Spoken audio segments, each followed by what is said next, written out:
మీ అందరికీ శుభ శుక్రవార శుభాకాంక్షలు. యేసుక్రీస్తు వారు శిలువలో పలికిన 6వ మాట. యోహాను 19:30 యేసు ఆ చిరకం పుచ్చుకొని సమాప్తమైనది అని చెప్పి తల వంచి ఆత్మను అప్పగించెను. యేసు ప్రభు వారి శిలువలో పలికిన 6వ మాట.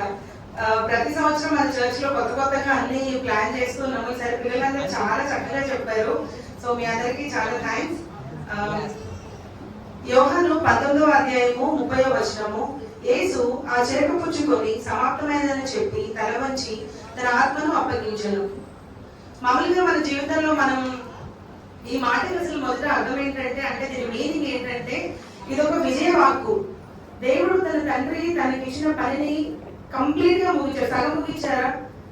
సంపూర్ణంగా ముగించారా? లేకపోతే సగం చేసి సగం వెళ్ళిపోయారా? యేసు ప్రభు వారు సంపూర్ణంగా ముగించారు. ఇప్పుడు 40 రోజులు మన చర్చ్ లో ప్రార్థన జరిగాయి. ఏదైనా కూడా ఆరంభం కంటే అంతం ఎంతో గొప్పది. ఒకటి మనం స్టార్ట్ చేసాం అనుకోండి, దాన్ని మనం చివరి వరకు తీసుకొస్తామా లేదా అనేది మన చేతుల్లోనే ఉంటది. నిజంగా రాత్రి ఇందాక విజయవాణి ప్రార్థన చేసినట్టు పరలోకమే కిందకి దిగినట్టు అనిపించింది. రాత్రి చాలా బాగా జరిగింది ప్రార్థన. అంతము మీరు స్టార్ట్ చేసినప్పుడు మేబీ కొంచెంగా స్టార్ట్ చేసి ఉండొచ్చు, కానీ అంతం చాలా గొప్పగా చేసాం అనమాట. నిజంగా మనం ఏదైనా మన జీవితాల్లో కూడా ఒక పనిని మనం స్టార్ట్ చేసామంటే మధ్యలో ఎన్నో శ్రమలు వస్తాయి, ఎన్నో బాధలు వస్తాయి, ఎన్నో ఆటుపోట్లు ఎదురవుతాయి. కానీ వాటిని చూసుకుని మనం చేసే పనిని వదిలేసాం అనుకోండి, మనం దాన్ని ముగించలేమన్నమాట. ఏదైనా దేవుడి మీద భారం పెట్టాలి. కొన్ని పరిస్థితులు, అది ఆరోగ్య సమస్య అవ్వచ్చు, లేకపోతే ఆర్థికపరమైన సమస్య అవ్వచ్చు, లేదా ఇంకా ఏమన్నా మనం ఒక ట్రీట్మెంట్స్ మనం ముందుకు వెళ్తూ ఉన్నప్పుడు చాలా కష్టం అనిపిస్తుంది. ఇది నా వల్ల కాదు, ఇది ఇక్కడితో నేను ఆపేస్తాను, ఇది నాకు చాలా ఇబ్బంది పడుతున్నాను నేను అని అనుకుని మనం అక్కడితో ఆపేసి ఉంటే మన ప్రాణాన్ని మనం కోల్పోతాం చివరిగా. కానీ ఎన్ని సమస్యలు వచ్చినా, ఎన్ని శోధనలు వచ్చినా, ఎన్ని ఇబ్బందులు వచ్చినా దేవుడు మనతో ఉన్నాడు అనే సత్యాన్ని మనం గ్రహించినట్లయితే ఏ పనినైనా మనం కంప్లీట్ చేస్తాము.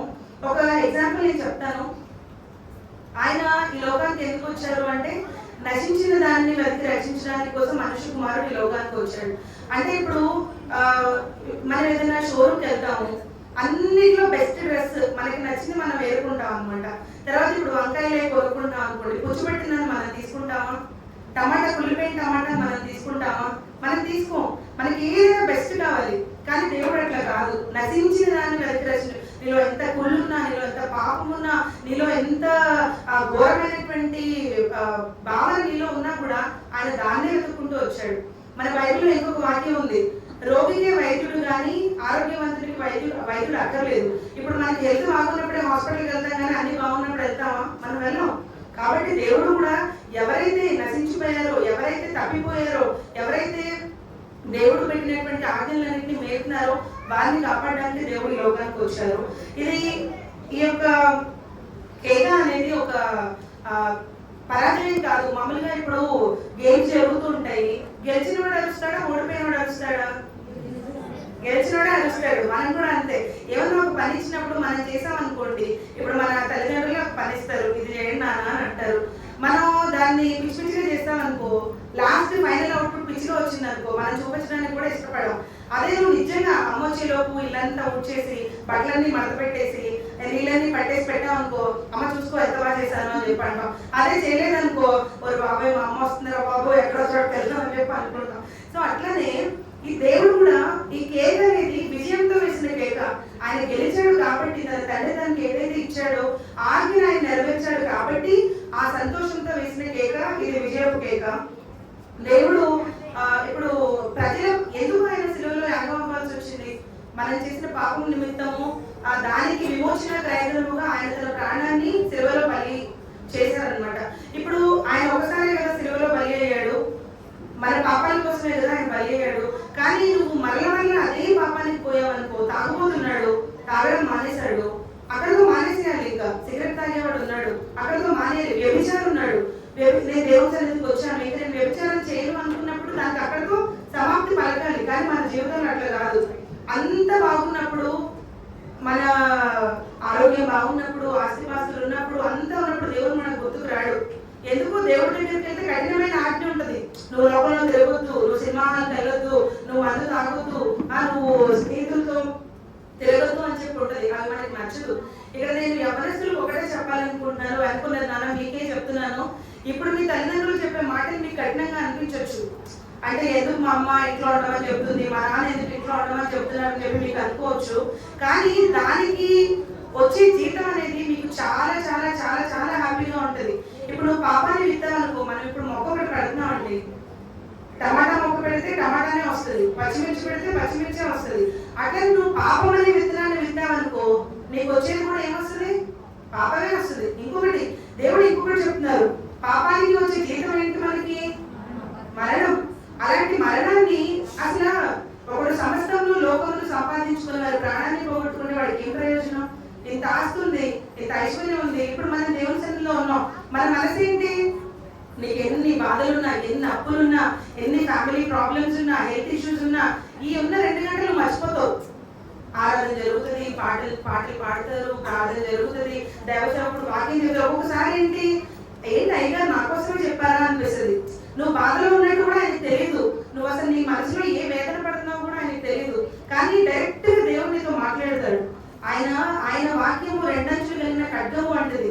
అది చెడుగా ఉన్న వాళ్ళని బాగు చేస్తుంది, మంచిగా ఉన్న వాళ్ళని ఇంకా మంచి మార్గంలో నడిపిస్తుంది అనమాట.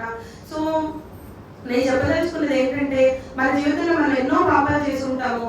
నేను ఏం చెప్తున్నానంటే, మన అందరం కరెక్ట్ నేను చెప్పట్లా, నాతో సహా నేను కరెక్ట్ నేను చెప్పట్లా, నేను నీతి మంత్రాలను నేను చెప్పట్లేదు. కానీ కొన్ని సందర్భాల్లో మన జీవితంలో ఏదైనా మనకి ఒక విషయం తెలిసిందనుకోండి, ఎవరైనా ఒకటి వచ్చి చెప్పారు, మనం ఏం చేస్తాం? ఈ అమ్మాయి మనకి చెప్పింది ఇదే ఫైనల్ అనుకుంటాం. అసలు జరిగింది మనకు తెలియదు మన జీవితంలో ఏంటి అనేది. అది నిజం తెలుసుకొని అసలు ఏం జరిగింది ఏంటి అని చెప్పి మనం మాట్లాడాం, దాన్ని మన మనసులో పెట్టేసుకుంటాం, బాధపడతాం, దాని గురించి ఏంటి నన్ను ఇట్లా అన్నారు అని చెప్పేసి అనుకుంటాం. చిన్నగా చెప్పినట్టు నీకెవరితో సమస్య ఉందో నువ్వు వెళ్ళి వాళ్ళతో మాట్లాడితే కదా నీ సమస్య తెలుస్తుంది. అప్పుడు అసలు వాళ్ళు చెప్పొచ్చు, అదేంటమ్మా ఎవరు చెప్పారు నీకు, అసలు నేను అనలేదే ఈ మాట అని చెప్పేసి. ఒక్కొక్కసారి సాధారణ ఇట్లాంటి చిక్కులు పెట్టే పాపాల్లో మనల్ని పెడదామని చూస్తాడు. అట్లాంటప్పుడు కూడా నువ్వు ధైర్యంగా ఎదుర్కోవాలి. ఇంకొకటి ఈ మాటలో మనకు తెలుస్తుంది ఏంటంటే, తన తండ్రి తనకి ఇచ్చిన పనిని దేవుడు పూర్తి చేశారు. మనం అసలు ముందు తల్లిదండ్రులు పూర్తి చేయడం పక్కన పెట్టండి, వాళ్ళు ఎక్కడ మాటలు చెప్తారనే వెళ్ళిపోతాం. ఇంకొకటి తల్లిదండ్రులు కష్టపడి స్కూల్ ఫీజు కడతారు, పిల్లలు సరిగ్గా చదవరు. తల్లిదండ్రులు కష్టపడి వాళ్ళ కోసం పొద్దున్న నుంచి సాయంత్రం వరకు కొంతమంది ఆటోలో తోలనివ్వండి, కొంతమంది లేకపోతే స్టోర్లోనే పనిచేయనివ్వండి, సెక్యూరిటీ మన దాంట్లో చాలా మంది ఉన్నారు, ఎండలో సెక్యూరిటీ వర్క్ చేస్తూ ఉంటారు. అది ఎవరి కోసం అండి? వాళ్ళ సంపాదన కోసమా? వాళ్ళు బట్టలు కొనుక్కోవడానికి కోసమా? కాదు, పిల్లల కోసం ఎంతో కష్టపడుతున్నారు తల్లిదండ్రులు. కానీ పిల్లలకు తెలుసుకోవట్లా. బండి కొనిపించకపోతేనే నువ్వు మా నాన్న వేస్ట్, మా నాన్న బండి కొనిపించడు, మా నాన్న ఫోన్ కొనిపించడు అని అంటున్నారు. దాని వెనకాల అసలు ఒక్క రూపాయి సంపాదించాలంటే ఎంత కష్టపడాలనేది ఇప్పుడున్న పిల్లలకు తెలియట్లేదు. నవ్వుకుంటున్నారు. మీరు అడిగారంటారు అయితే అడగలేదా? సో అట్లనే తల్లిదండ్రులకు ఎప్పుడు మన అవమానకరంగా ఉండకూడదు. దేవుడు ఎట్లా అయితే ఆయన తండ్రి మాటలు విని ఆయన చెప్పింది సమాప్తి చేశారో, మనం కూడా మన జీవితాల్లో మన దేవుడు మనకి ఏవైతే ఆజ్ఞలు ఇచ్చారో వాటినన్నింటినీ సమాప్తం చేయాలి. ఇంకొకటి ఏంటంటే, మనుషుల మీద మీరు ఎప్పుడు ఆధారపడద్దు. మానవ సంబంధాలు కేవలం డబ్బుతో ముడిపడి ఉంటాయి. లేకపోతే నేనేమన్నా చేస్తాను అంటే తప్పితే వాళ్ళు మనకు సహాయం చేస్తారు. కానీ ఇప్పుడు నేను నీకు ఇది చేస్తాను రా, నువ్వు స్టార్ట్ చేయని అన్నావు అనుకోండి, ఒక్కొక్కసారి మధ్యలో అది మన మీదకే వస్తుందని తెలిసినప్పుడు మనం సడన్గా తప్పుకుంటాం ఆ పని నుంచి. కానీ మనుషుల మీద కానీ మానవ సంబంధాల మీద మనం ఎప్పుడు ఆధారపడకూడదు. మనల్ని కన్నా ఆయన ఒకడు ఉన్నారు, మన పాపాల కోసం శిలువలో యాగమైన ఒక వ్యక్తి ఉన్నారు.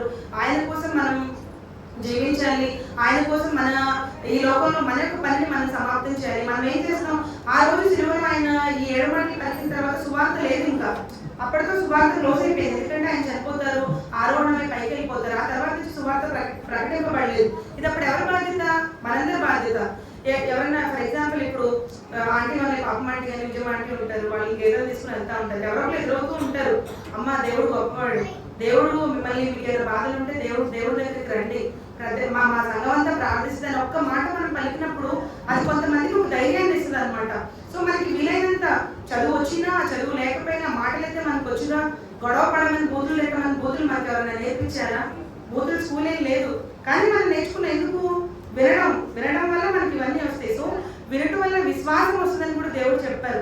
కాబట్టి మనందరం మనం ఏదైతే వచ్చిరాని ప్రార్థన ఉంటుంది, ఎవరికైనా బాగాలేదు ప్రార్థన చేయండి, తప్పలేదు. వచ్చిరాని వాక్యం వస్తుంది, తెలుస్తుంది నీకు. కొన్ని యోబు అందరికీ తెలుసు. అమ్మ మా బైబిల్లో కూడా ఇట్లా యోబు అనే ఒక ఆయన ఉన్నాడు, ఆయనకి శ్రమలు వచ్చాయి, ఆయన దేవుడు కాపాడాడు అని చెప్పి ఒకటి చెప్పాలి. దేవుడు ఎంతో మందిని స్వస్థపరిచాడు, ఇదంతా చెప్పాలి. కాబట్టి ఈ లోకంలో దేవుని తరపున మనం దేవుని సువార్త చేసే వారంలో మనం ఉండాలి. కాబట్టి ఈ గుడ్ ఫ్రైడే రోజు నేను చెప్పేది ఏంటంటే, మనకున్నటువంటి కుళ్ళును, స్వార్థాన్ని, గర్వాన్ని, అసూయను, అహంకారాన్ని, సమస్తాన్ని పక్కన పెట్టి దేవుడు మనకి ఇచ్చిన పని ఏదైతే ఉందో దాన్ని మనం కడముట్టించేంత వరకు మనం దేవుని సన్నిధిలో ఎదగాలని ఈ మాట సెలవిస్తుంది.